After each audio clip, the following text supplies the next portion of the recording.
ICC টি-20 world cup 2026 সেমিফাইনালের গল্প।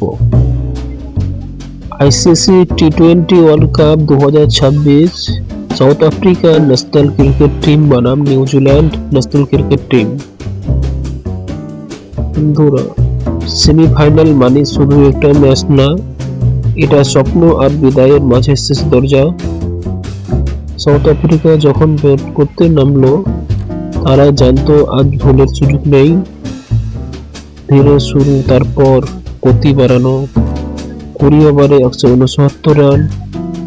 চাপের ম্যাচে এই স্কোর লড়াই করার মতোই। ড্রেসিং রুমে তখন বিশ্বাস ছিল এই রান রক্ষা করা সম্ভব। কিন্তু ক্রিকেট এমন এক চরিত্র আনে যে পুরো গল্পটাই বদলে দেয়। নিউজিল্যান্ডের হয়ে ওপেনার করতে নামলেন ফিন অ্যালেন।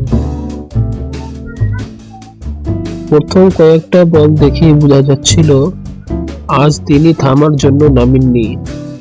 ড্রাইভ, পুল, কাট, প্রতিটা শট ছিল আত্মবিশ্বাসের প্রতিচ্ছবি। বলার লাইন ঠিক রাখছে, কিন্তু বল যাচ্ছে সীমানার বাইরে। 33 বলে 100 রান। এই ইনিংস শুধু দ্রুত ছিল না, এটা ছিল ম্যাচের নিয়ন্ত্রণ নিজের হাতে তুলে নেওয়া।